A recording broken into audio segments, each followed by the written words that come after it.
What's happening, YouTube?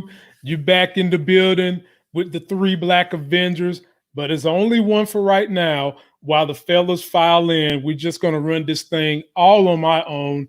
Thank you all for coming back to the channel. We've got a star-studded lineup of topics to cover tonight. But number one topic we have got to discuss, ladies and gentlemen, it was the NFL draft last night.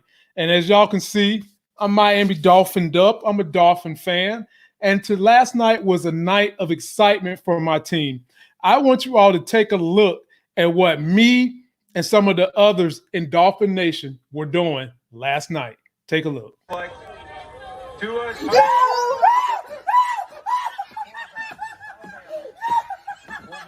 which means for the first time since Helen.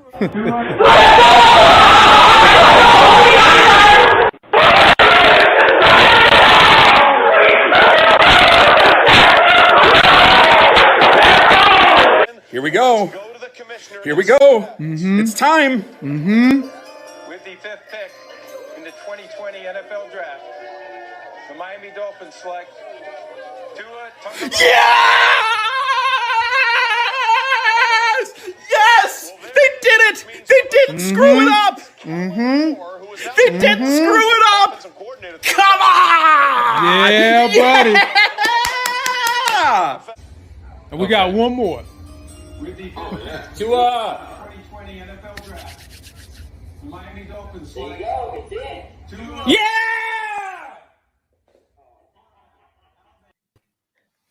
Woo! Had to give the fans a little clip. My man Strings of what was happening last night. It was pure pandemonium. It was excitement. The Miami Dolphins cleaned up in round one. Just letting the people know what kind of night it's going to be. T-Streams, what did you have to say about that NFL draft last night?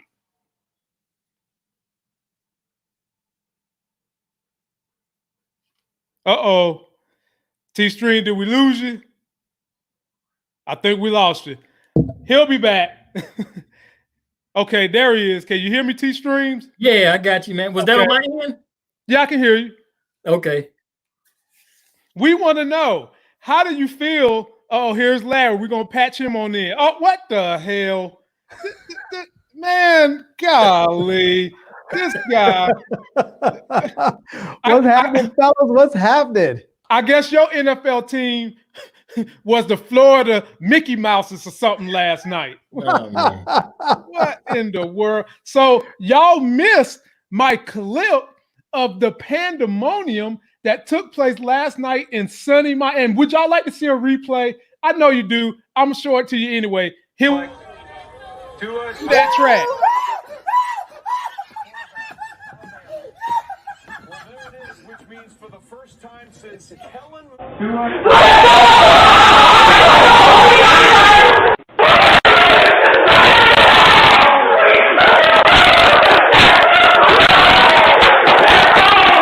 Here we go. Here we go. It's time. With the fifth pick in the 2020 NFL Draft, the Miami Dolphins select Tua. Woo! Yeah, baby.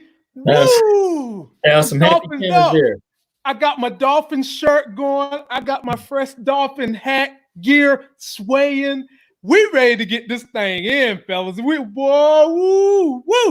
You guys got your Tua. We got our tour. We got an offensive lineman that is nasty. Boy. Now what you gonna do with him? What you mean what we gonna do with it? I mean, what do you do when you have a cow? You milk it. Talking about what we gonna do with it. Bro, we're gonna milk them. But anyway, fellas, Let's hope so. let me get back to what we're doing today, because almost had little orgasms on that. I was so excited. We've got a great show for the people tonight, ladies and gentlemen. Y'all know we've got to talk about y'all president, talking about injecting disinfectants. But what's more important are the people that's trying to clean up for him. We got to talk about that. We've also got the mayor of Atlanta coming out saying that she had racial slurs thrown her way, all while her child was watching and she had to take that as a teaching moment. We've got a chick on Instagram. She went live. She got her Rona money. She had it snatched out her hand, and I got the footage of it. We got Jermaine Dupri giving us the real reason why he broke up with Janet Jackson. Because if you guys remember, Usher did a song called His Confessions. That was about Jermaine Dupri, but Jermaine Dupri is saying that wasn't about Janet Jackson. And last, but definitely not least, I saw the movie Extraction. And for those of you that want to get a more defined review from a professional, be sure to go check out our new movie critic, E-Man, Black Film E-Man, on his channel. But I seen it. I'll give you guys a spoiler-free rundown. Without further ado, fellas, how you doing? Man, I'm doing okay, man. I'm in a little bit of pain, man. I got this dang on crick in my neck, and I done been through electroshock therapy, dang on Epsom salt baths, the massagers, Bengay, all kind of stuff, man. It's just here. Man, you're gonna have to do some muscle type strengthening exercises like you would do with a PT. That would be my suggestion. You do it and throw some ice on it. Because you know, when you're in that weight room, you're gonna have an injury or two. It's just no way of getting around it. I've had that. I've had a shoulder. I've had a knee. I've had a lower back. So look up on YouTube strength resistance type training for that and see what happens. Larry, why in the hell you got on Mickey Mouse? You about to make me break my cussing ban. Man, I just felt like, I've been locked down for so long, and Trump is up there going crazy, telling people to drink bleach and disinfectant. I figured I might as well just be crazy too. That's the new thing. It's just crazy. It's full on acceptable now. Jeez, I might show up tomorrow in my boxer drawers or something. Oh my God! You just never know. Lord have mercy. I'm just saying, crazy. It's fully acceptable just to be Looney Tunes and tell people to drink bleach and disinfectant up your booty hole. So hey, I might as well just go ahead. And just have fun with it. I'm full Disney today. I got my ears. I got my Wakanda. I'm full Disney. Yeah. And I am full Miami Dolphins. We will talk about that briefly at the end, but let me shout out the family. Buzz, Mike Willie, CBF BMC, Albin, and my homegirl Trisha C, who comes here specifically to see T-Streams. Maybe she like T-Stream because her name begin with a T too. Down there. And my folk, Lord, I'm so bad with names. MICHELETT. We rocks with you too, telling T-Streams to get some of that reflexology. Fellas, which one you want to jump into first? Should we go down the Jermaine Dupri roll, or do y'all want to see the chick on Instagram who was trying to flex and had money snatched right out of her hands? Cold as day. Yeah, let's see the flex, man. You can't run around in these desperate times trying to flex in public. So let's see the idiocy. Okay, let me give y'all the video. Here we go. DJ, because I got me a DJ. I'm getting a production team. DJ, drop that track. It's number 3.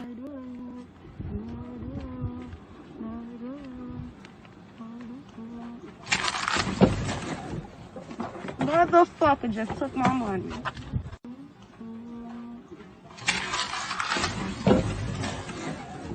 What? Motherfucker just took my money.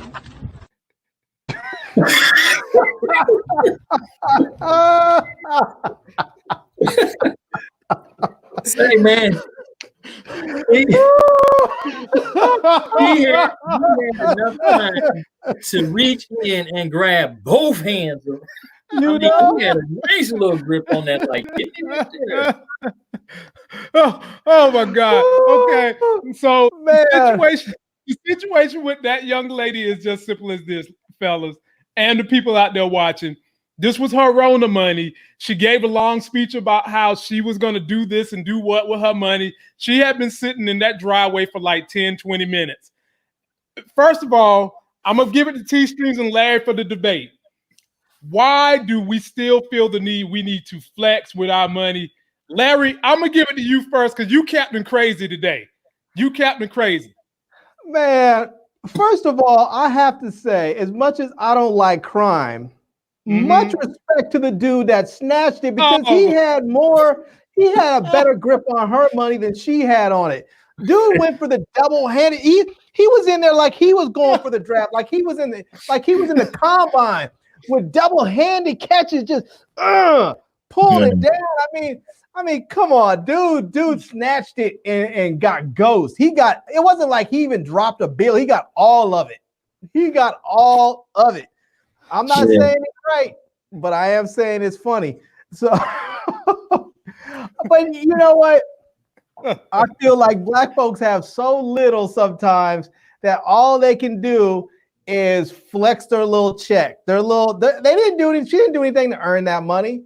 It's not like everybody else isn't getting it. It's just, if you got it, basically what you're saying is that I don't make that much money. The fact that you got it says I didn't earn more than 70 grand or something, but that's cool. It's not like earning 70 grand is the be all to end all, but you're flexing something that you didn't even earn. So it's not really like it's even a real hard flex. I mean, a hard flex for something you didn't earn is when you hit lotto for like $300 million and you pull up and you have a whole suitcase full of cash because you're going to pay your mama back for the student loans or something. I mean, that's a flex. Larry, let me put this up there for you guys to see. My man right here, Kev Walker, says pick and roll, and we ain't talking about Shaq and Kobe pick and roll either. T-Streams, get on in there, baby. Get on in there. I'm gonna tell you what, man. That was funny. It wasn't right. It won't right, but it was funny. Man. Here it is, 2020. Yeah, and I cannot understand for the life of me, man, why people still feel the need to be all on social media, flexing their dollars. That's, man, to me, you are asking for trouble. To do that tells me that you are asking for trouble. And just the fact that, man, I don't know if I was watching in slow-mo or what, but when his hands went in, it was just like. So wait a minute. T-Stream, would you like for the DJ to drop that track again? Do you need to drop the track again, man? All right, hold on. DJ, drop that track, please.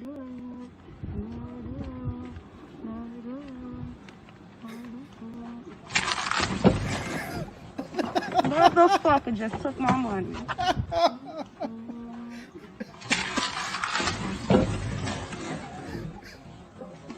Motherfucker just took my money.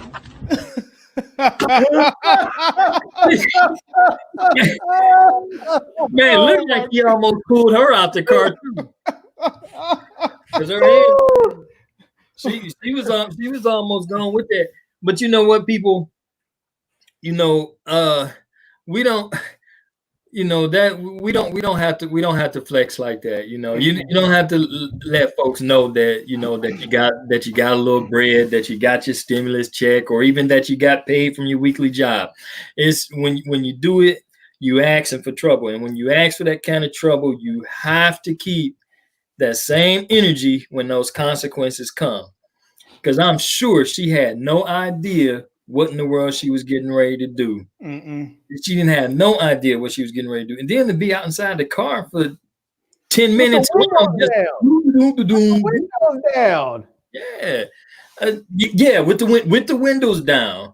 So that's just an unfortunate thing. And she really ought to take it as a blessing, because it could have been a whole lot worse. Yeah, she could have ended up somebody could have came in there with her work, just lit her up. Yeah, right. Yeah, because sometimes they shooting first and not asking no questions. They shooting, taking, and keeping it pushing. So she might as well just charge that to the game, cough it up, choke it up. Stimulus bread gone, no car note for this month. Start back over square one. But I will say this: that is a lesson that she probably will never do again. Mm-hmm. Let me shout out my folk, Mike Willie, who just super chat $4.99. You the big homie. You see that scroll on the bottom of the screen? When we open up the phone lines tonight, when we're all done, super chatters, man, and give us a call. Anybody who super chats tonight, you get to call in when we open up the call section.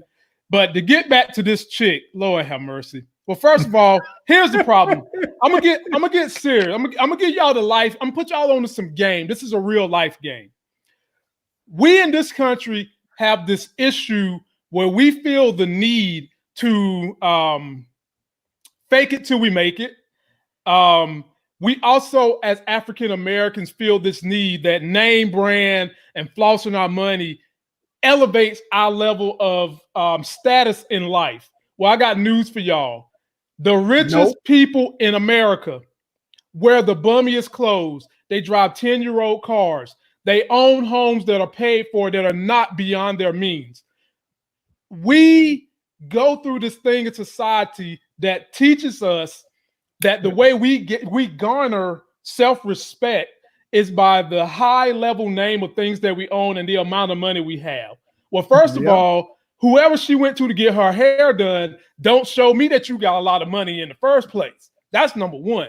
Secondly, the fact that you're sitting in that car with that window down does not bode well for other behaviors when you have something of value sitting in the car. Take away from this, ladies and gentlemen, floss on your own. You don't have to be putting your money, your status, how much money you spend on your shoes, how much money you spend on your car. That doesn't have to be out for social media. Garner your self-worth in a different way. Right. But can we just shout out that dude's scoop game just one more time? I mean, dude reached all the way with both hands and just scooped it up and took it. I mean, his scoop game was on point. Well, that makes it. He didn't roll in there all fast and scratch her up and drop some. Dude scooped in nice and even and slow and just scooped and then took it and got ghost. I mean, dude was. look, fellas, I hate to be the bearer of bad news. But could that have been staged? It's possible. It's possible. She could have done it. They could have set it up for the likes. And if they did, I'll tell you what. Big ups to both of them for setting that up because that's a nice viral come up right there. The only thing is, man. The only thing is that the tone of her voice didn't right. It didn't sound. The tone of her voice was the tone of defeat. It really was like that kind of defeat that where there's no hope or something. Right? You know, she knew. Like her hope. She just got. Yeah, it was the kind of like just defeatedness. Like, oh my God, it wasn't a contrived reaction as if it was a stage play. This was really oh my God. Like, and did you see the little delay? It was she couldn't believe. As a matter of fact, we're gonna end this segment by queuing up my DJ. DJ, roll that track one more time, and then we getting up out of here.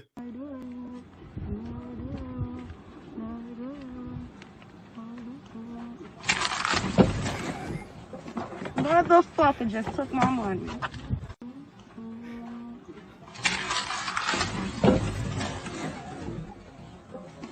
Motherfucker just took my money. Lord have mercy. His scoop game was on point. She looked at that window and seen that Negro and just like, yo, keep him away from Ben and Jerry's because he'll scoop up all the ice cream. Mm-hmm. Getting on to Jermaine Dupri and Janet Jackson. They had a pretty hot and wild love affair for 7 years. And then his brother came in and scooped him up. Hey, man. Hey, man. He didn't snatch her out of his fingers.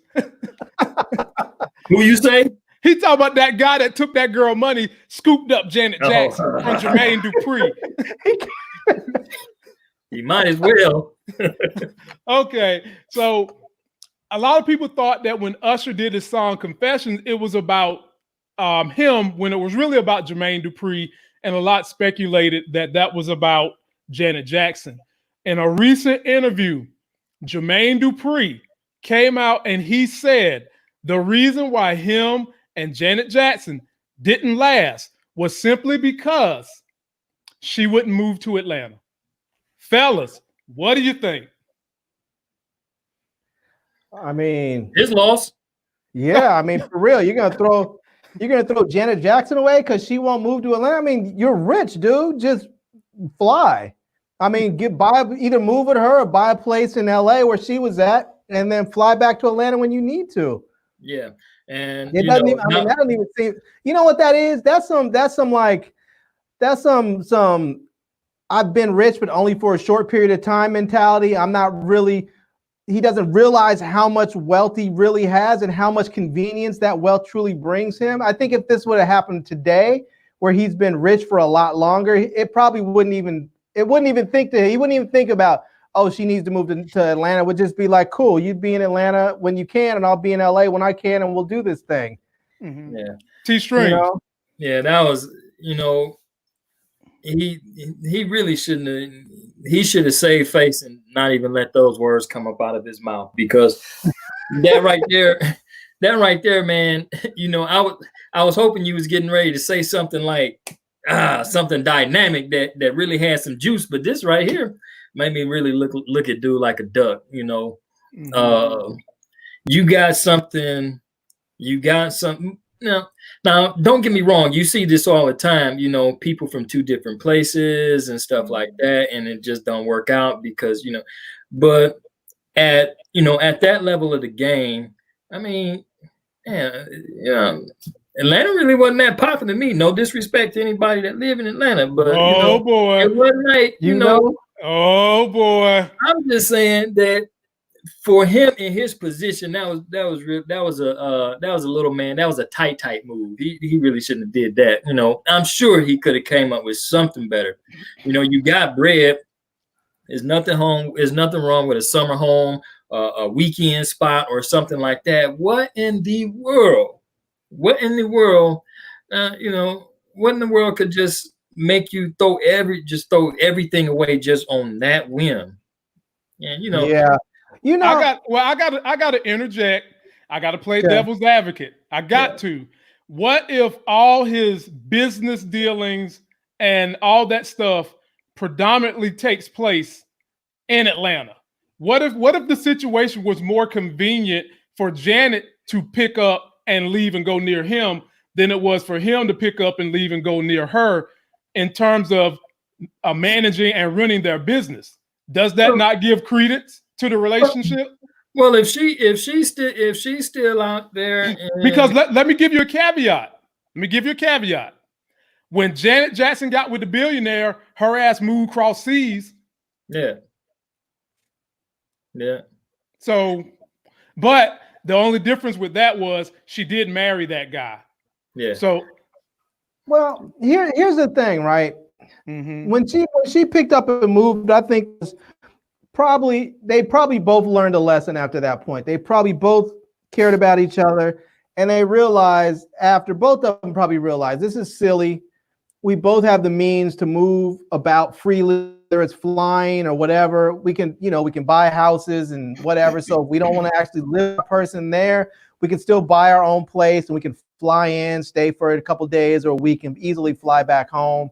Mm-hmm. And I think they both probably learned that lesson. So when Janet Jackson had it come up again in her life, she was probably like, I'm not going to let another good dude go because I don't want to move somewhere. I'll just move. If he wants me to move to Dubai or whatever, I'll move there, and I have a private plane. I'll fly home if I want to fly home because I just miss getting some In-N-Out burger, whatever. Mm-hmm. Right. So, right.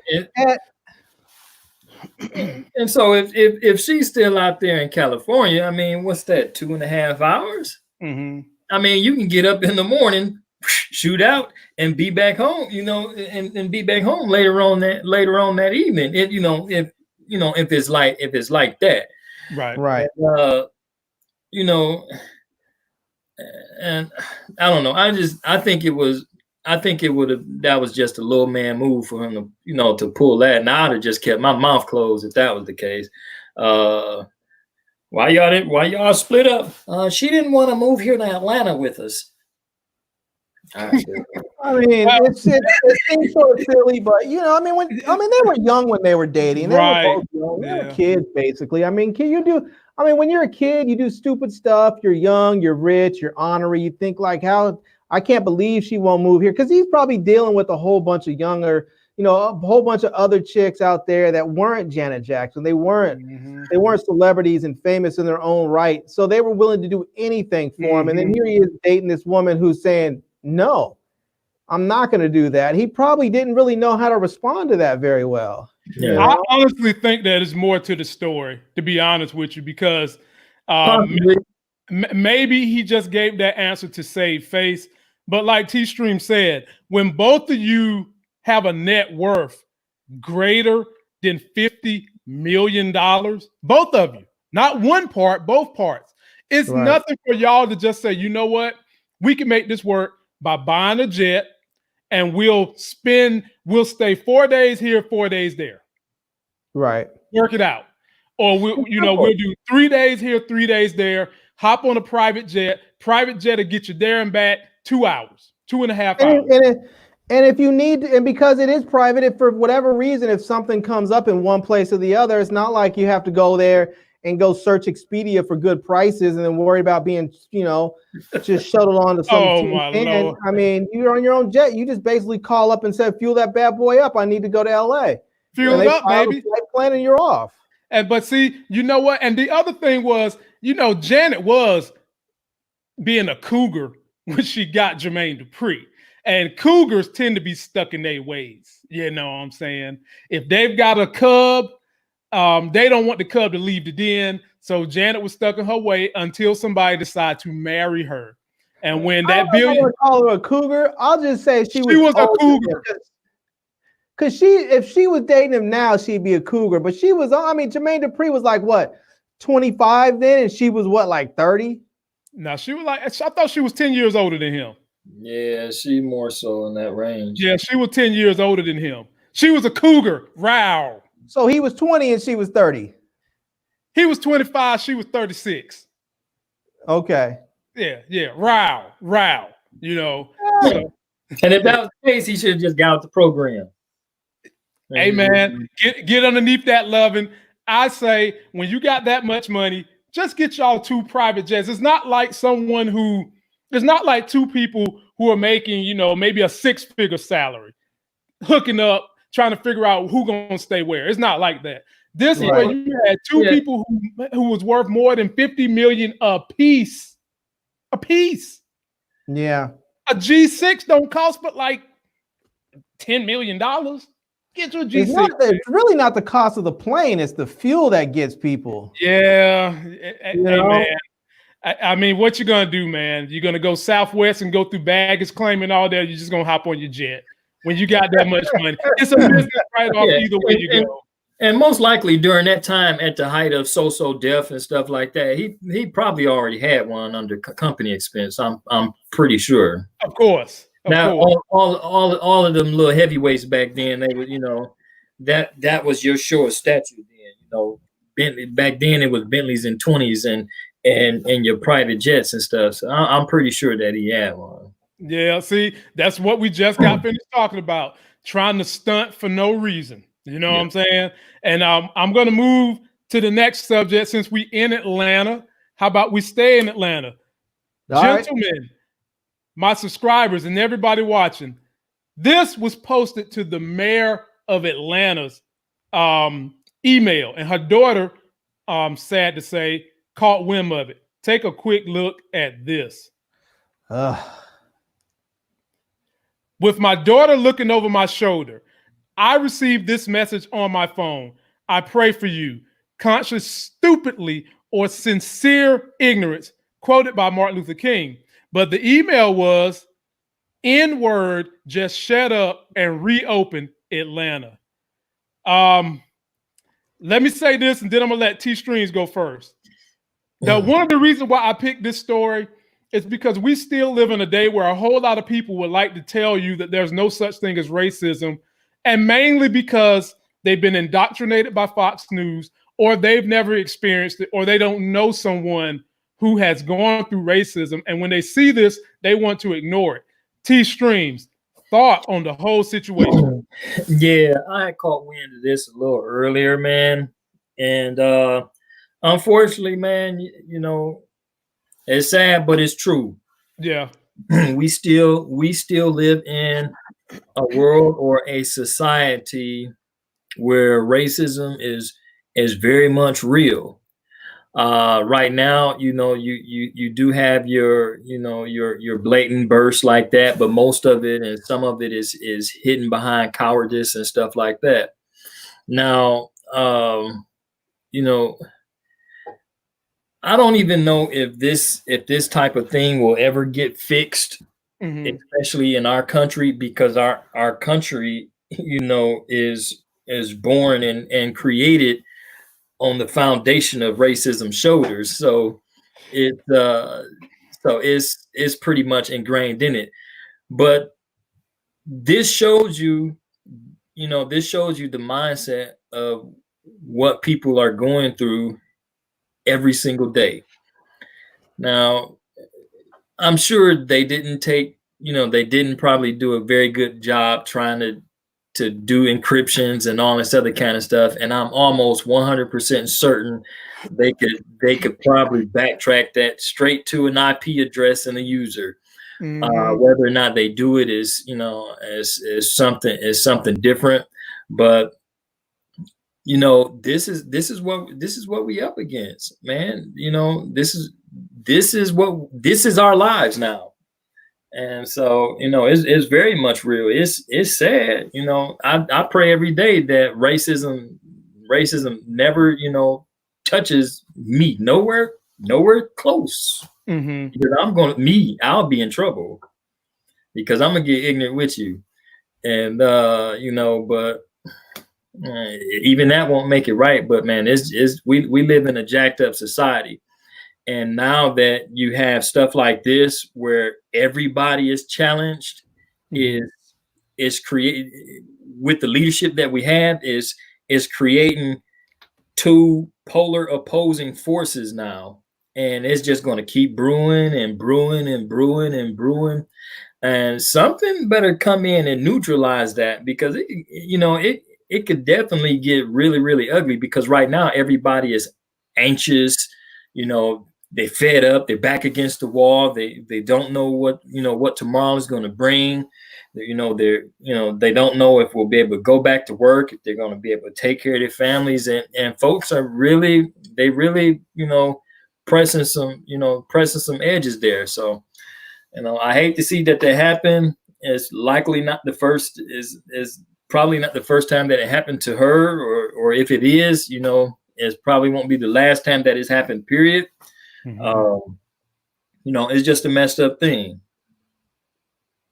Larry, giving it to you. Yeah, I think that's one of those times when it's like a teaching moment for her with her daughter. And you know, I mean, I've had more than a few people drop N-bombs on me. I've been out, so, you know, I live out in Virginia. You know, you live in North Carolina, so you're in the South. I'm sure you've probably experienced some ignorant white folks out there that have dropped some racism on you. And I've shocked some people before. I've shocked some people when they've been slick and called me a nigger. And I've said, thank you. And they look surprised, like, wait, what? And I'm like, yeah, you know, I'll be like, you know, MLK was called a nigger. You know, Malcolm X was called a nigger. You know, Frederick Douglass, Rosa Parks, Barack Obama. I'm like, you're basically putting me in the conversation with these great people. I was like, I didn't realize you thought so highly of me, but thank you. Damn. You know, I mean, it's kind of like you suck all the wind out of them when they realize that their little word doesn't hurt you. You know, it's like you can say what you want to say as long as you don't put hands on me, because once you put hands on me, then I got to make sure you're leaking. But other than that, I mean, it's fun actually at times because racists are so thin-skinned and transparent that it's just so easy to get back at them when they start their stuff. As soon as because most of them don't have original thoughts. Most of them just go with whatever they hear on talk radio or they go with whatever they think is like they've seen work with other. Well, I'm gonna call a black dude a nigger. That's gonna get them all riled up. When that doesn't work, they're at a complete loss. And then when you come back at them with anything, they just don't know what to do. They're completely shook. And it's just kind of funny to see it happen. So generally, I just don't get upset with it. I just let it. I just sort of play with them and toy with them. You know, as long as it's nothing physical, I just let it be and have fun with them after that. So, but I mean, it's different because she had her daughter there. She's a kid, so it's still a teaching moment. I hope she talked to her about it, explained what, you know, why there's ignorance out there, and she needs to be aware of it. You know, it's unfortunate we still have to have those sort of teaching moments with our kids, but you know, it's the country that we live in. Like T-Stream said, America's foundations is racism. You know, it's racism and bigotry. So I mean, you know, it's just what this country is built on. Where it's always going to exist. This country will never be rid of racism. The only way we will be rid of racism in this land is if we destroy this country and rebuild a new one from the ground up, because this country is built on racism and it's always going to exist. Yeah, I think that, Larry, that's a good point.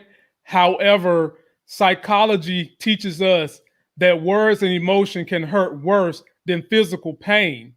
And at some point in time, as much as we have the onus to, when someone calls you that word, they're trying to be didactic in the way you feel. And we have an onus to try to be calm and cool and collective like Barack Obama was.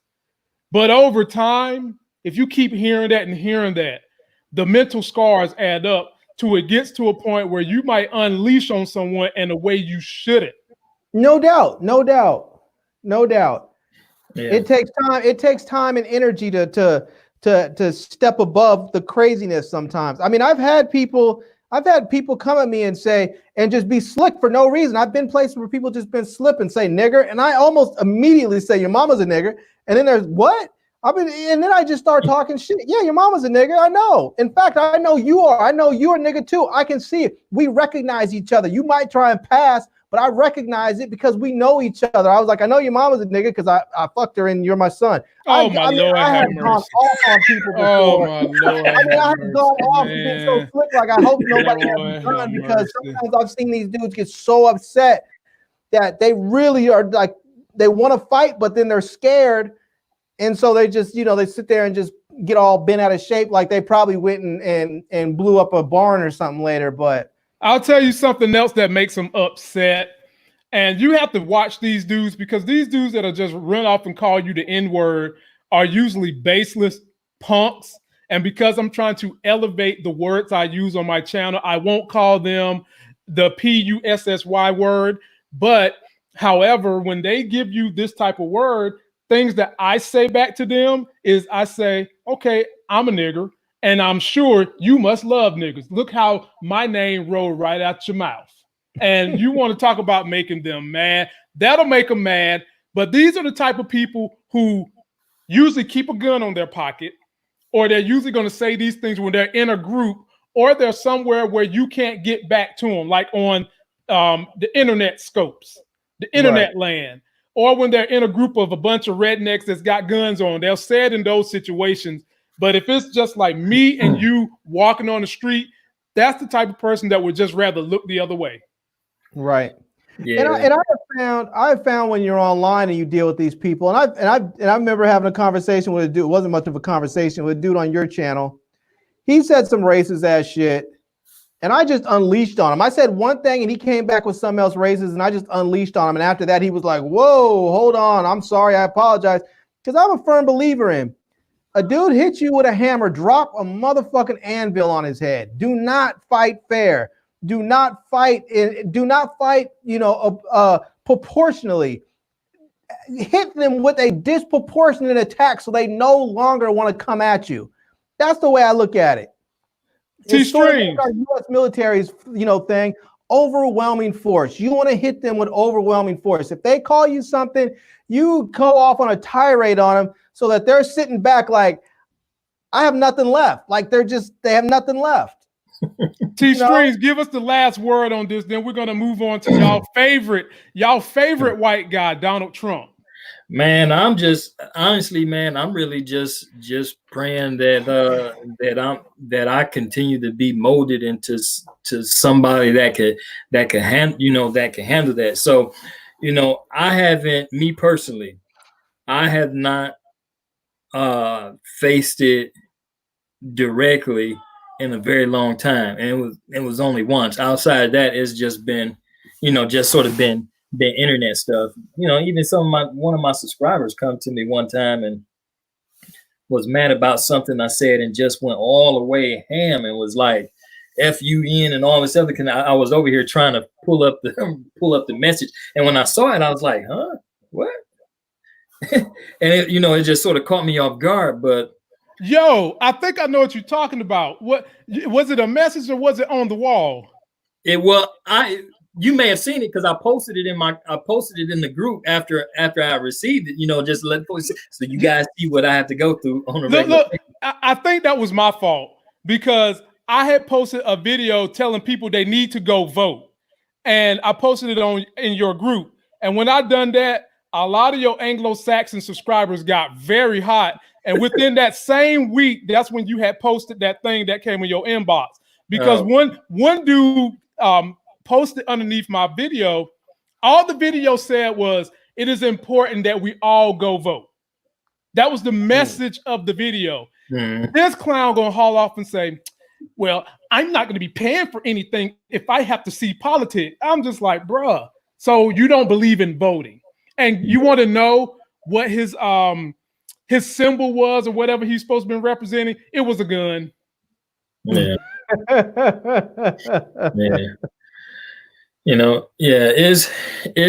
It's bad, man. I lived down in Arkansas for maybe 15 years. Ooh-wee. And so I got a chance to see it. And it happened. It happened to me early on. When I got down there, and we, I hurried up and remedied that situation right on the spot. And yeah, it cost me, it cost me a little consequence, but it was what it was. Mm-hmm. But we can, I try to teach myself this over and over and over again. We cannot control what other people say or do. We can only control how we react.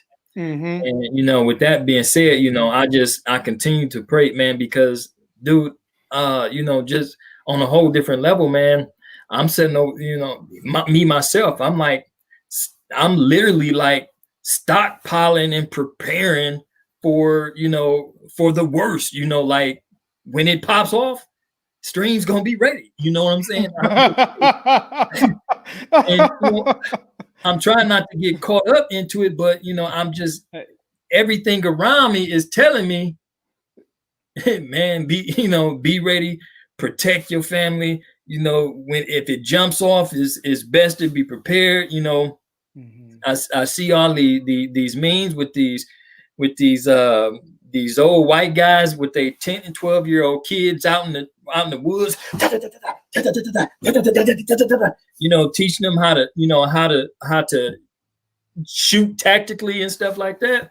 Right. All right. So, so I don't know what the agenda is outside of what I can physically see.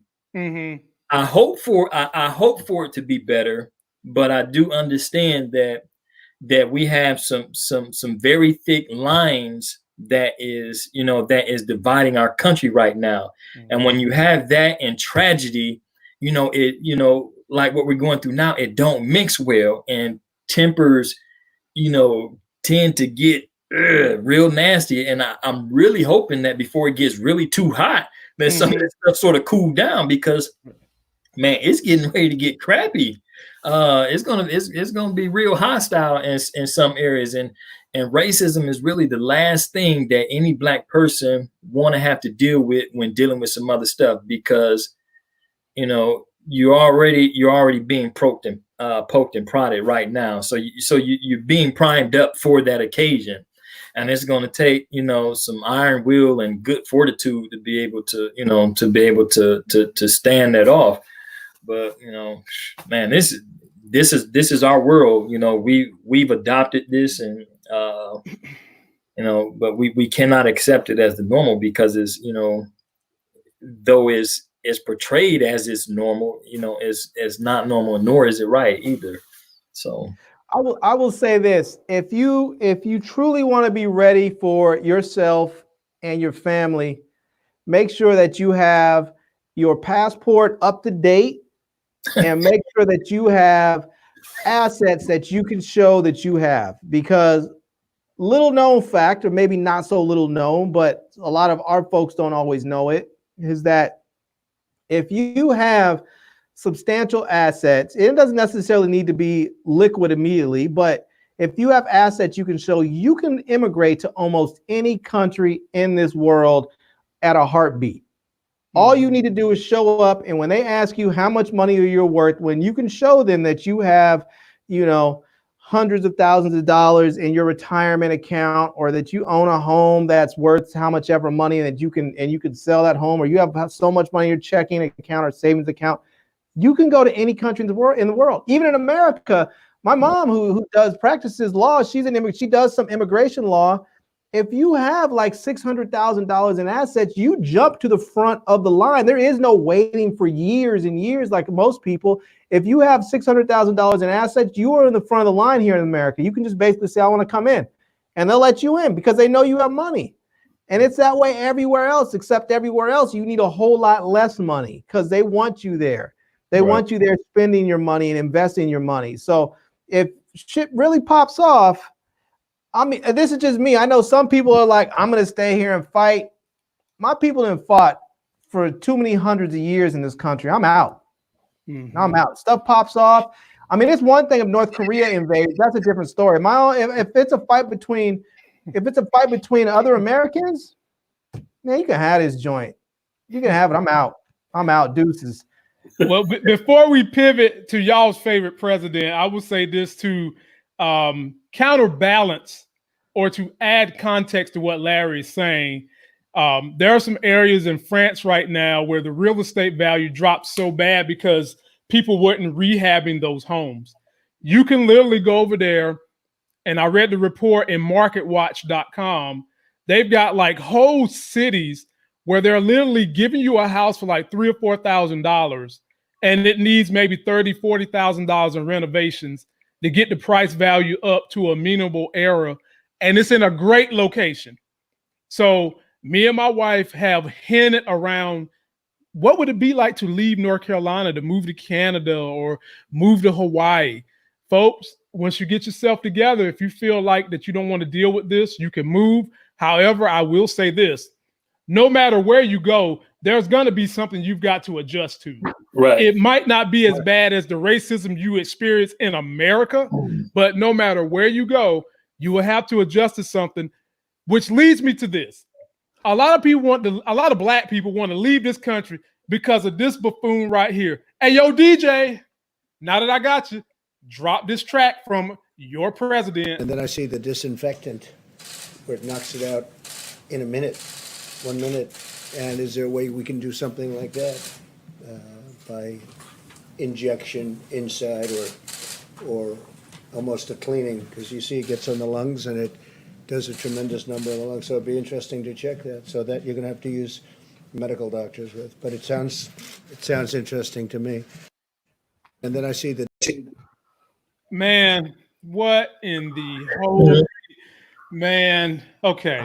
I'm gonna give this one to Larry first, T-Stream, but let me tell you this way. Larry, I've seen a lot of people trying to make it seem as though Trump was joking, trying to make it seem as though it was nothing to see, the Democrats making up a big nothing burger.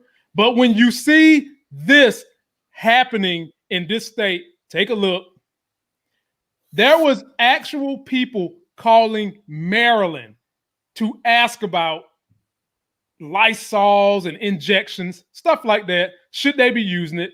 And Lysol themselves had to come out and make a statement that you should not be putting their products, cleaning products, disinfecting products in your body. Larry, how are Americans actually talking this guy out of this wordplay? That was horrible wordplay. And it don't matter how you try to shake it up. You can say he should have used better words. You could say he was joking. Either way is wrong. You shouldn't joke about something like that. And you shouldn't be trying to act as though you're smarter than what you are and making those comments. But Larry, let me give it to you before I break my streak of cussing. I'll tell you the real sad thing about this is he might try and say he was joking. We know he wasn't joking, but the sad thing about this is there's going to be people out there that are actually going to get hurt and get sick and potentially die because someone's going to actually do this. Look at what Someone's they said in Maryland. Look at that. Look at that. That's from Maryland. The Maryland Emergency Management Team posted that because they was getting phone calls about it. I mean, it's just it's absolutely absurd. It's just it's absolutely absurd. I mean, look, I'm not one. No, I don't like to put myself in a camp where people will say I'm an extremist, but I really truly believe that if the Republicans, which they are not going to do, if they're not going to do the whole 25th Amendment on this dude to get him out of office, to remove him from office, all I have to say is the Republican Party is a clear and present threat to the safety and security of the American people. They have, at this point, they have basically become like a domestic terrorist group. I mean, they are doing things that are actively working against the safety and security of the American people.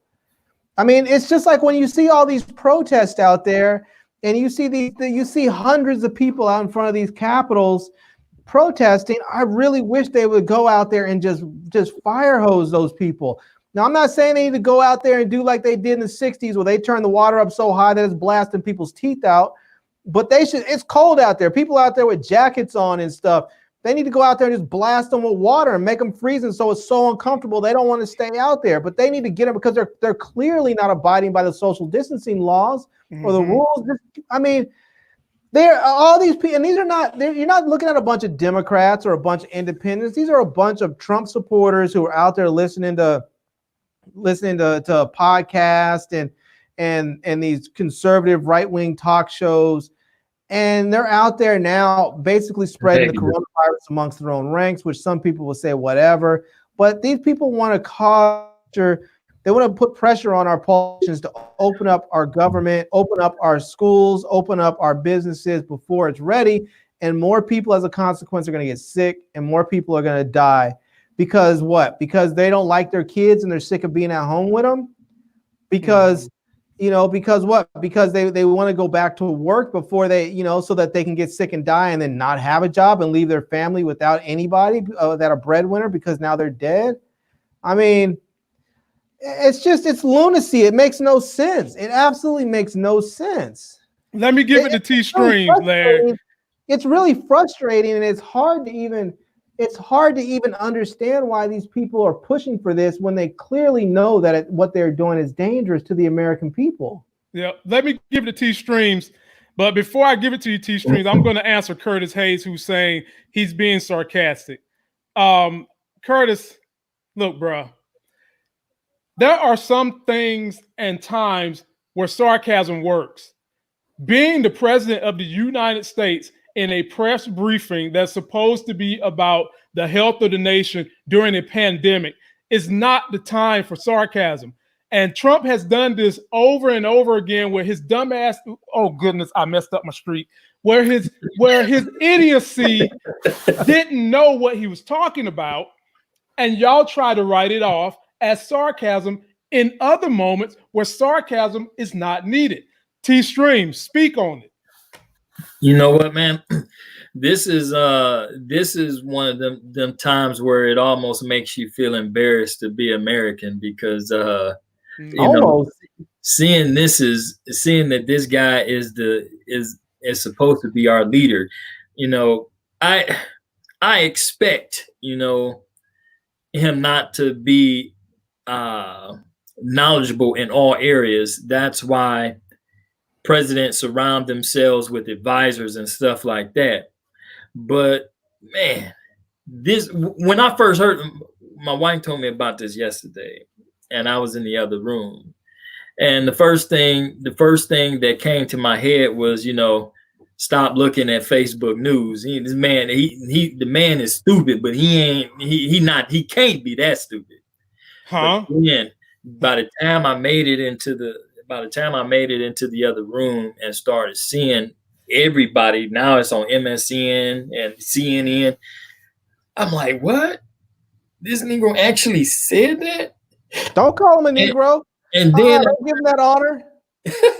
Then I turned around and watched the video, and I said, okay, this is that point where you can clearly see that dude is absolutely clueless, underwater on anything that has to do with this deal here.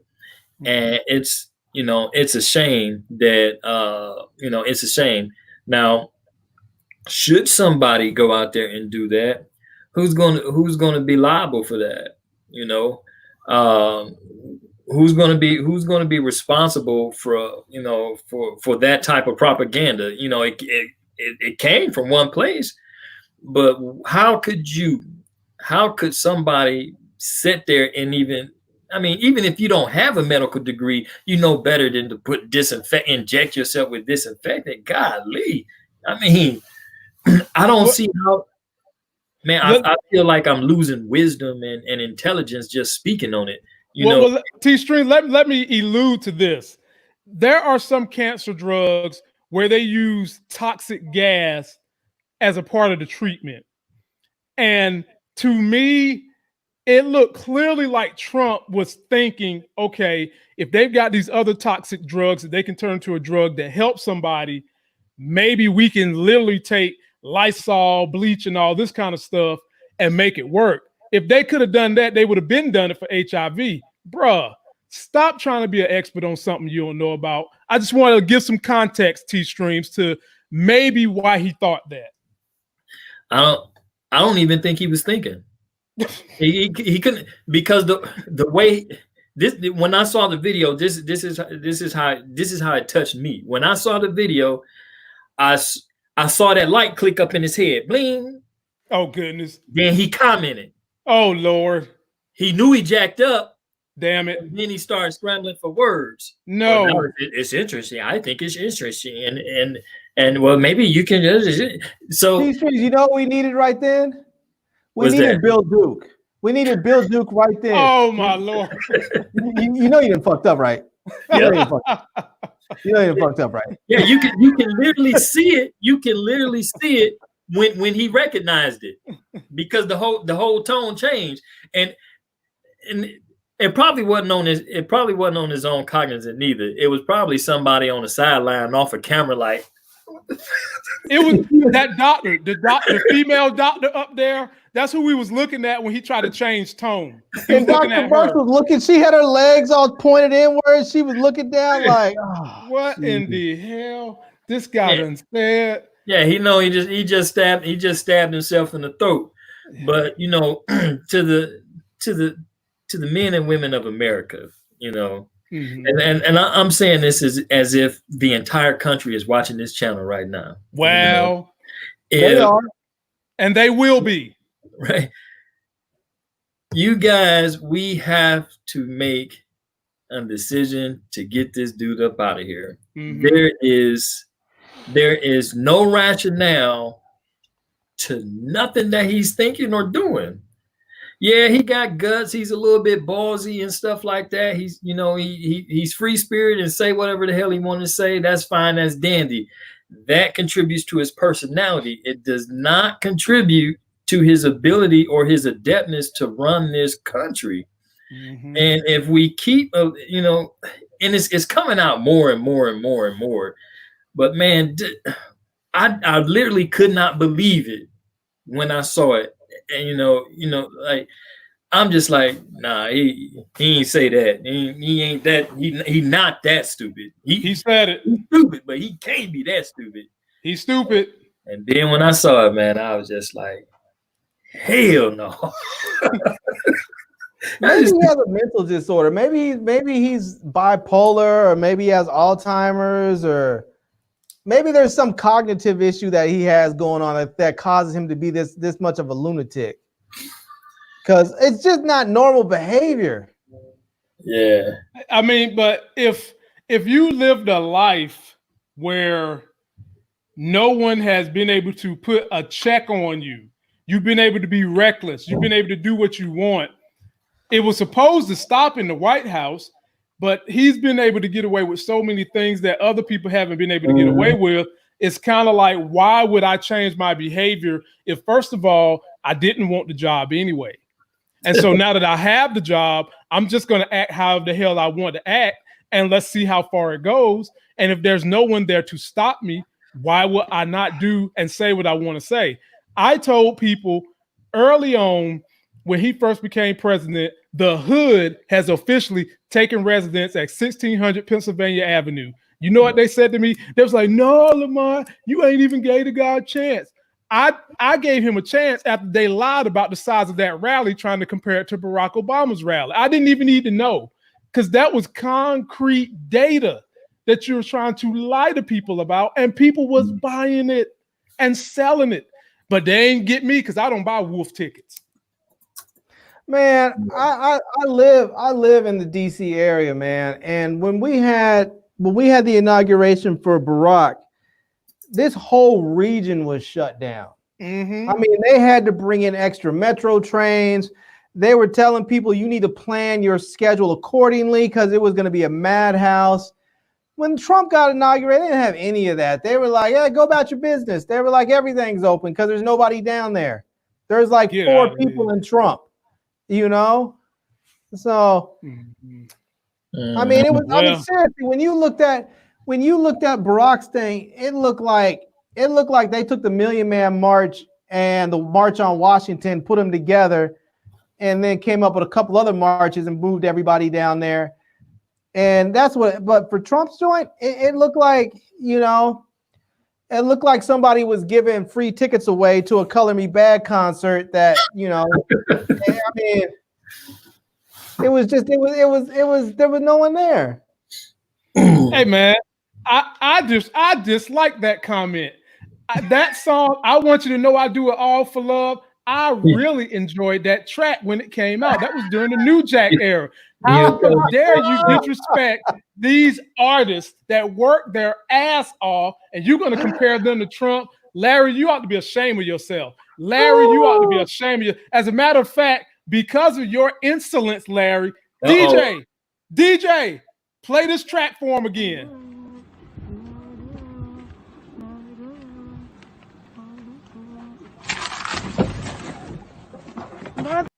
I'm snatching that mic out your hand, Larry. That's what you get. I'm scooping that mic out your hand, comparing Color Me Bad to Trump.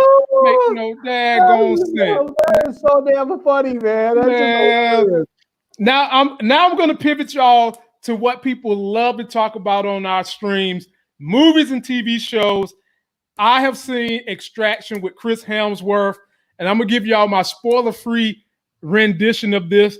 But if you want a professional rendition of the movie before you watch it, go check out our film critic, Black film critic, E-Man, on his channel. He did a good job of breaking it down. So this movie, the best way I can describe it is Taken meets Max Payne for my video gamers out there. That's what it is. If you could take Max Payne and mix him with Taken, that's what this is. So Chris Hemsworth plays Tyler Reich, ex-military. He's got some issues. He's an alcoholic. He's taking pills. He's pill popping. And one of the drug lord's sons was kidnapped by another drug lord. And the drug lord that son was kidnapped, he was in prison. And he was worried about what was going to happen to his son. So they brought in Chris Hemsworth as a mercenary to go get the son. Now, where this movie shines, ladies and gentlemen, the action scenes were great. The word that we learned from E-Man, Larry, cinematography, was great. And and the fight scenes was good. But the thing that I liked the most, and I was telling my wife when I was watching it, there was a car scene where it was like the camera was in the car with Chris Hemsworth and the kid, and that was like right on point. I felt like I was in one of those video games driving a car and I couldn't stay on the road. You'll love the car scene. Other than that, fellas, that's where it falls apart. The story. Oh yeah, man. I mean, this is an action movie. Pure and simple. Pure and simple. This is an action movie. Chris Hemsworth delivers on the fights. As a matter of fact, you even got David Harbour from Stranger Things. He's in it. There's a lot of nose breaking. So if you don't like graphic breaks to the body, this might not be your movie. There's a lot of beating up and killing of children. So if you don't like that, this might not be your movie. But in terms of a narrative and a storyline, forget it. Forget it. Chris Hemsworth's character is extremely one-dimensional. There was no build. There was no connection really between him and the kid.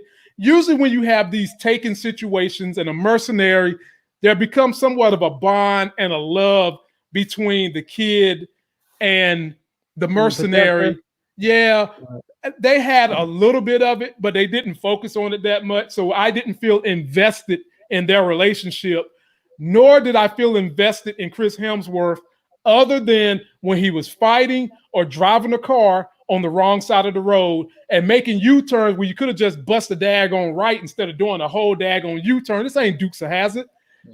Overall, I give the movie a 6.5. It's decent for something that went straight to Netflix. If it was to have went to the movie theater, it would have probably got some really bad stars. But for the fight scenes, the action, I give it a 6. Okay. Yeah. All right. Yeah. So what you guys think the people should be watching this weekend? You know, man. Well, I found, I wrapped up on the up to the 8th episode of The Last Dance. Okay. And finished off the containment, and I had I was looking at 3 to dive in for this evening. One of them was Extraction.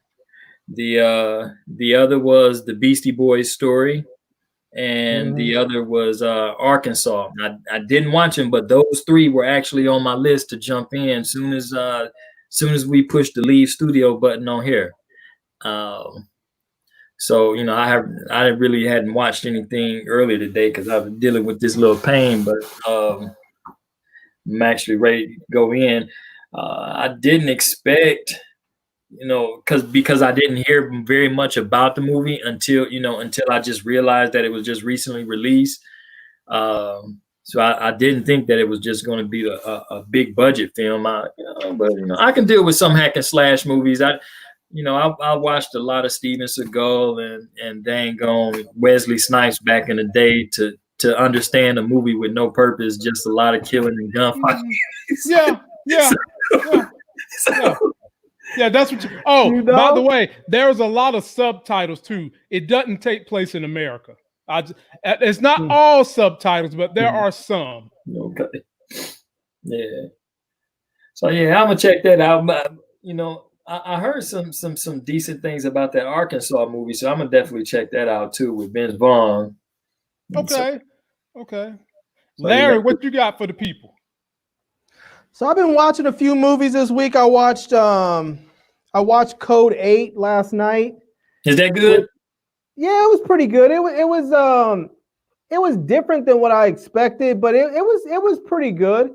I thought it was gonna kind of be like an alien sort of movie, sort of like District 9 or something, but it wasn't. It was more of it was not a X-Men type thing, but it was sort of a thing about people like mutants, people who have special powers, and how they were sort of being oppressed. And so it was an interesting movie. It was definitely interesting. So I watched that. I watched Like a Boss with Tiffany Haddish and what's her name? Was it Rose Byrne? I think it is. Rose Byrne, yeah. Yeah. And that was just okay. It was just okay. I tried to warn you. I tried to warn you.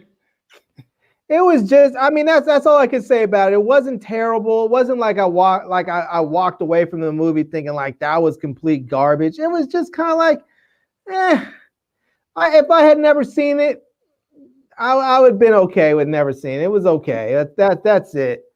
And I mean, Tiffany Haddish played her same old character. She's kind of, I mean, I feel like the way they have her right now, she's kind of like the way they do Terrence Howard. He's like a one-trick pony. They have him playing, like in every movie, he's basically playing, what's his name, from Hustle and Flow, man. He's a pimp. You know, it's not his, man. And so it's like they're doing the same thing with Tiffany Haddish. They have her being the same character in every movie. But see, this is what Cat Williams was trying to tell y'all. Remember when Cat Williams was feuding with Tiffany Haddish, and they was trying to call Cat Williams a hater. He basically tried to tell us she's a one-trick pony. The only reason she's getting this push is because he said it in a way I wouldn't said it, but basically became the lapdog for Anglo-Saxons. He said it in a very, very different way from the way I couched the word. Yeah.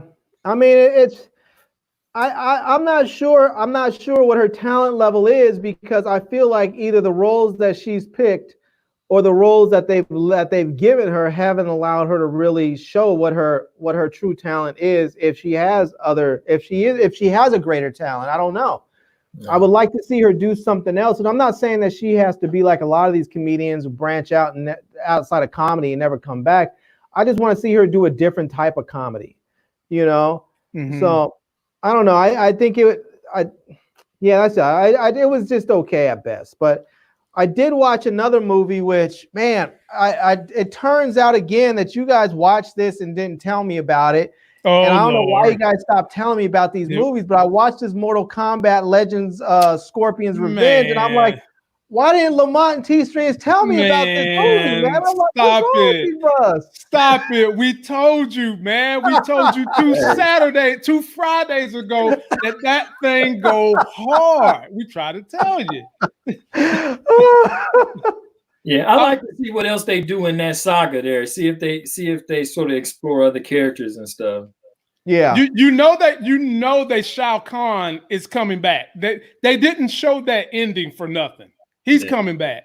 And if you remember playing the game, when you got to the second game and you had to fight him, he was a daggone beast.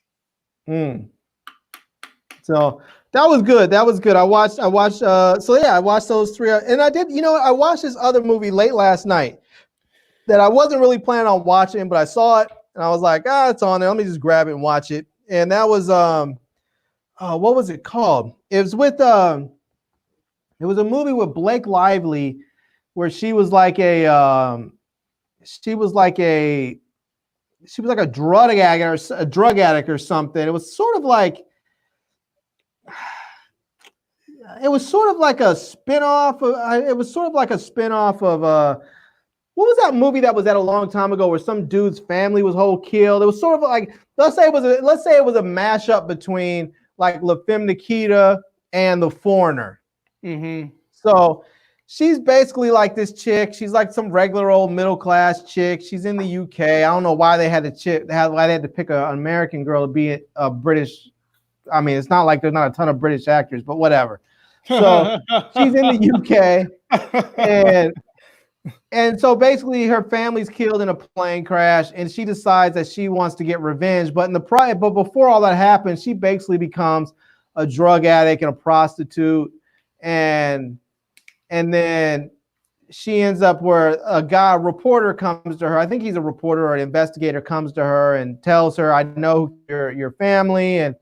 And he shows her the evidence that he has. And then she does some dumb stuff that gets him killed. Oh, and then the whole story sort of unfolds from there, where MI6 agent comes and sort of takes her under his wing and trains her and then turns her into an assassin. And she goes out there and starts, going after the guys that planned this bombing that killed her parents.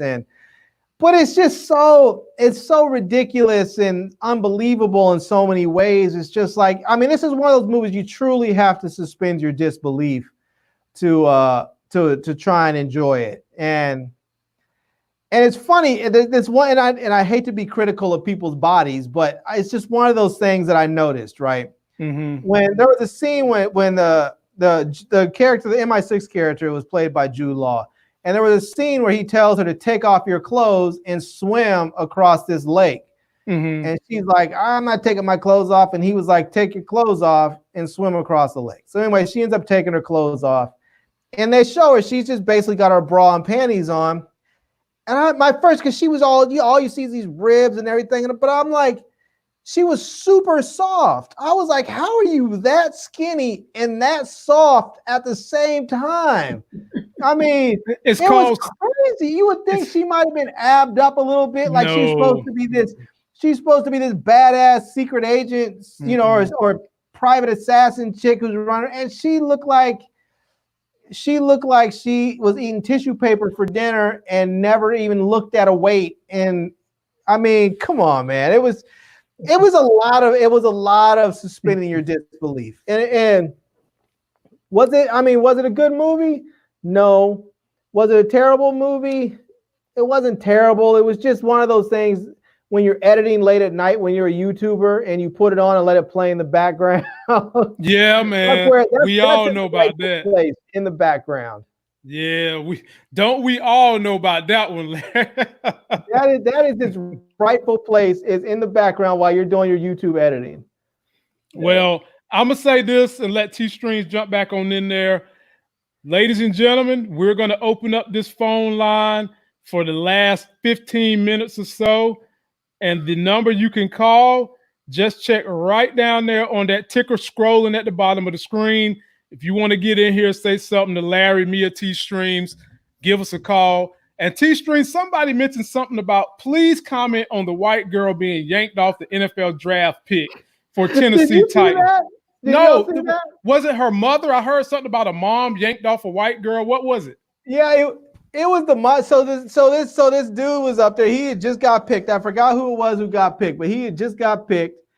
And I guess it was his little white girlfriend was next to him. She was up there like she was trying to console him. She was up there hugging on him while he was up there. Ooh. The mom basically walked over and grabbed her and pretty much just picked her up and moved her off camera. T-Strings, drop a line. While y'all discussed it, I'm going to see if I can find that. Oh, it was straight up comedy, man. It was straight up comedy. See it. Yeah. I didn't see it. I'm sure it was hilarious. That was her 15 seconds of fame. Hey, Lamont, go to mtonews.com. You'll see it there. Okay. You'll see it there. It's the first story up on there. It's MTO News. So this is what I want to know. Was the mom justified in yanking the girl? Why did the mom yank the girl? Because we've seen, happy couples when their spouse or mate gets drafted. We've seen this type of stuff. So why did the mom yank the girl? I'm not exactly sure, man. I'm not exactly sure why she yanked her, but she yanked her. And it was comedy. Oh, Lord have mercy. It's the top story. Lord have mercy. Man, y'all ought to be ashamed of yourself.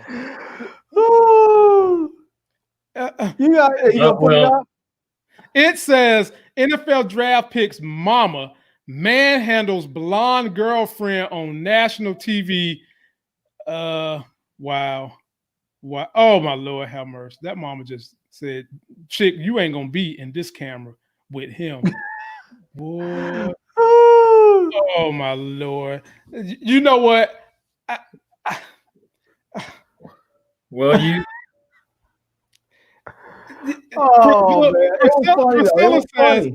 Priscilla says, absolutely, she was suffocating him during one of the biggest moments of his life. But what if he wanted to be suffocated with his girlfriend on his hip? One of the biggest moments of my life is about to be my wife giving birth. And I'm going to be all over both of them. Over. But that's part of you. That's different. She wasn't on the practice field. Yeah. Hey, she was practice field relief. I can tell you that. Yeah. I just saw that. Yeah. I don't know, the way that happened, it may be something else going on. Mama may not like the girlfriend. I'm telling you, man, Mama might not be one. Mama might be one of these folks who ain't cool down with the squirrel or something like that. Yeah. I mean, it seemed like there was a little something more to it. Like this chick may have just been like a straight thirst bucket who's been up there just sort of attached herself to him, and Mom's has been like, nah, this isn't gonna happen. We all work too hard to have you come up in here and throw your little self around and try and catch a payday from my boy. So she might just feel like she's looking out for her son's best interest. Yeah, and let's be real. And let's be real. I'm not trying to be funny. I'm not trying to be racist. But you really do have to look out for these white girls. When it comes to brothers, if you mess around with these white girls, you can find your ass in a heap of trouble. And that's not being racist. That is just simply true. The Bettys, the Beckys, the Karens, all of them. You will find your ass in a heap load of trouble messing with them. And I'm not saying you shouldn't be with them. If you find one you love, do what you do. Just be aware that if it all goes sideways, it's not going to be her that's catching the short end of the stick. Well, don't you feel like you can get yourself caught in some trouble with any of these groupies? I mean, it's possible, but let's be real. If some black chick, let's think about what's his name who beat up his girl in the elevator, right? Yeah. He beat her up in the. If that was a blonde chick, that dude would have been still in jail right now. He'd still be in jail. And he probably never get out, But it was a black girl, so it was all. I mean, not to say it was all good, but it was basically like, okay, they're a little upset for a while. It caused some issues, but that's where it ended. He had. Well, she'll forever be remembered now. I mean, and I think that one kind of cuts both ways. Minus the element Larry is saying. If you start getting into legal issues, then it's going to probably sway the way Larry is claiming. But there still can be a whole lot of issues with them groupie chicks, man, no matter what their race is. But when it comes to the legal shenanigans, I will give Larry the nod on that one. And I'm with T-Stream. Mama probably don't like this girl. And the thing is going to come down to this. There's going to be a time Mama ain't around when him and that girl is together in that bedroom. And if she's doing what I think she's doing, that she thought she was doing to be in that picture with him, and Mama ain't going to be around, that's when she's going to rule. Now, we'll see what happens with this boy. If he blow up in the NFL, we probably won't never see her no more. She'll probably try and get herself knocked up. She'll probably try and get knocked up so she can stay in there. Yeah. Oh wow! No. Look at Patricia. Let's give her a shout out. My baby just signed with Utah State. Congratulations, Priscilla. Way to go! Way to go! Way to go! That is awesome, man. Can we get some tickets? Because we'll go to that game and stream live. Tell him to send 3 tickets to this team over here, and we will go and stream it live. We'll interview him. We'll make him a highlight reel that the NFL would not be able to deny. That's right. Oh man, that's how we get it in. So everybody, let me and the fellas give you a rundown of what's going to be happening over the next week with us. So tomorrow, everybody go over to Larry's channel. He's going to have his film reviewer on. I might slide in there just to be a terror and terrorize people for a few minutes. On Monday, we'll be back, us 3, and we're going to add one person who couldn't show up today. Nicole decided she's going to go and do Monday versus today. Then Tuesday, trying to keep this fire for y'all, me and Larry have booked another black film critic. This young man has a YouTube. He's got a website. He's seen many movies. He's developing his craft. You all check in with us. We've got a lot of things lining up, and we keep trying to line up these interviews on Tuesdays to try to help people learn and to try to give you something different and another perspective you might not have seen. We'll be talking movies all week. Yeah, I'll be on tomorrow night at 9, so you can check me out on my YouTube channel. It's also, I'm going to try it out with I'm going to try this thing where I can send it to both my YouTube channel and my Facebook page at the same time. So you can hit me up at either one of them at 9 p.m. So check me out there. I'll be on with my buddy Pam. She is Pajama on there. And at some time during that show, hopefully I can bring Lamont in to talk a little smack and see what he's up to and what he's watching and what he thinks about whatever he's been watching. And yeah, it'll be fun, some good old quarantine lockdown movie critic time. So it'll be fun. I said I wouldn't cuss on my channel. I didn't say I ain't gonna get on Larry's channel and use 10-letter cuss words. Yeah, man. I never said I wouldn't get on Larry's channel and stain it up. There go that loophole. You know it. You know it.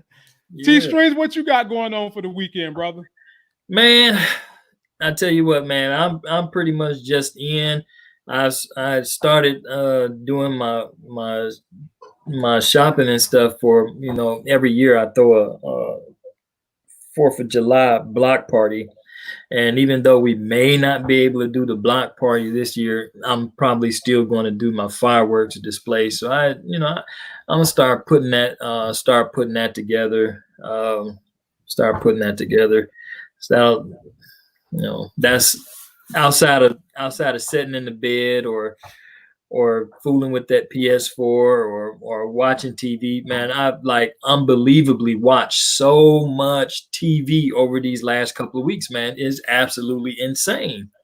I mean, prior to this whole quarantine stuff, man, I may watch 2-3 hours a week, but now since we've been locked in, it's been 50 hours or something crazy. It's been some insane number, man. But yeah, so I'm pretty much just chilling, man. Might go up to the shop and take a look around, do some things, catch up on some business calls and stuff like that. But I'm pretty much laid back for the weekend, man. Well, make sure you get yourself involved in trying to get that second round of that PPP money and the EDIL money.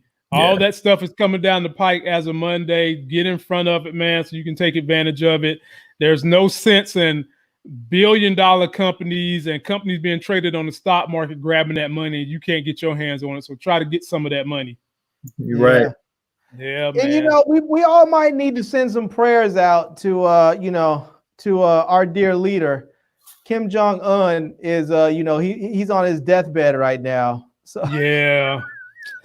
Yeah, I saw that. Man, that's not funny, man. I shouldn't say that, but I was looking at articles and I'm like, this dude's damn near. I mean, this dude's been living his life to the fullest. He's been eating all kinds of stuff. He's been playing ball with Dennis Rodman, and now he's walking around like a little weeble wobble. And, man. And dude's about to go out. I mean, he is, but it don't look no worse than this graphic right here. It don't look no worse than that graphic right there. They got the Clorox injected right in the hind parts, right there. Oh my God! On Front Street for everybody to see. Oh my goodness gracious! Yeah, man. Oh look, we got Super Dale in the building. We might have to bring Super Dale on this channel one day. Let him get up here with the Black Avengers. Yeah, that's another one of our Detroit All-Stars. And Mike Willie from Detroit. Mike Willie's Detroit. There's a whole lot of D-Town in the house. Yeah, man. Lot of D-Town in the house, man. All right. So, and y'all better be lucky that we had coronavirus, or me and my Tesla was going to be up in the D-Town. Oh man, you know what? Say, man, whenever it's clear for us, it clear for us is different from when the state or the government say it's clear. We don't still be lingering around with our mask and stuff on. When it's clear for us, man, yeah, and y'all still and you make that trip, yeah, man, we'll make sure we have a pretty good time, man. Yeah, well, by that point in time, I'll be a daddy. A daddy that doesn't spoil his daughter. I'm telling y'all, I'm not spoiling that little girl. I'm not spoiling that little girl. Keep telling yourself. I'm telling you, man. I'm not spoiling that little girl. I do not kiss my wife's belly 5-6 times a day. What is it, 8 or 10? If it's not 5 or 6, was it 8 or 10? Man, stop it, man. Stop it. Stop it. It's not going to be that party. I done seen how little girls get, they take these fathers, they take this finger and they wrap themselves around it. And it's not going to be me, bro. It's not going to be me. Yeah, it happens. Yeah, man. My son, he lost his grandma yesterday. Oh, man. Coronavirus, man. Sorry about that, bro. Yes. Damn, So I have to make that stop and go check with him again tomorrow. Man, I'd be glad when they get a grip and figure out what's really going on with this, man. It is devastating families for real. And the sad thing about it is that a lot of people are like, you can't really die in peace now. You have to, you have to die in pain and die alone. Yeah. And, man, it's brutal. I think, man, T-Stream, my heart go out to you, man. My wife still got people in Detroit, and we're constantly just kind of looking at it and just seeing when things are going to clear, because we got to bring the baby up there. There's no getting around that. But we trying to do it when it's going to be the appropriate time, and we're seeing all these people dying up there. So our hearts go out to you. I think that maybe one thing that I'll do up here, because what you said, people can't even grieve the way they want to grieve. Right. There's people that are having to die in the hospital alone because they're trying to protect you from getting sick. Right. I think something I'll try to do on our videos is at least find one or two good moments that have taken place during Corona, so that people's spirits can stay uplifted, because we're not getting that from our president. And there have been a few good stories out there where there are some young kids starting a business. He's flying food from his hometown to the food bank in like Maryland. He's got his pilot's license at 16, and he's doing this for free. There's a lot of good stories I read and come across each and every day that maybe we can tell these stories and keep people lifted while we're kind of going through this burden right now, dealing with your president. Yeah. Man. Fellas, it's wild. I'll say, having said that, Larry, get us out of here, man. Be sure to join Larry's channel tomorrow. Like I said, there's no cussing on my channel by me, but I'm not beholden to any rules and regulations on Larry's channel. I will be unabridged, e-masked, everything you could think of on Larry's channel tomorrow. Right.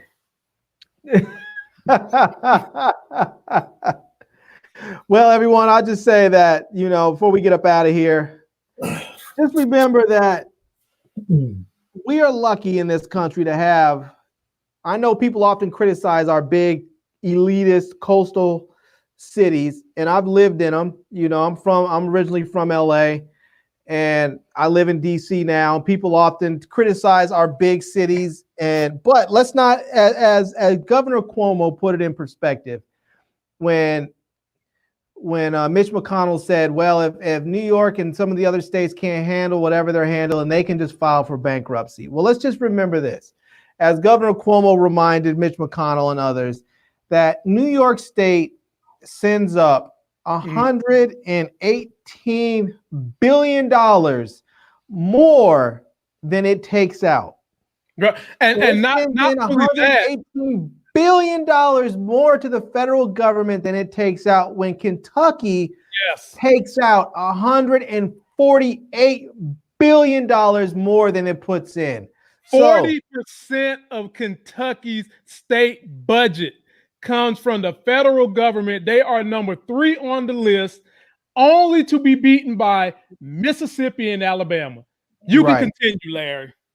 So when you hear this, just remember that when people are up there criticizing places like New York and California as being these crazy liberal states that have all these regulations and yada, yada, yada, just remember, this country without states like New York and California would be probably a second world nation. I mean, if you take out the economies of those sizes, you have basically a collection of third world economy states like Mississippi and Kentucky and Alabama and a whole bunch of places and other economies that are too small to even be significant. So let's try and keep that in mind when we start criticizing these people and realize that they do a lot of good for this country. And that's that. Beyond that, again, make sure you put some powder on your balls if you're not showering every day, because you don't want to end up with the itchy scratchies. And until next time, love, peace, and hair grease. Peace. Hey, man, some people want the itchy scratchies. Oh, man.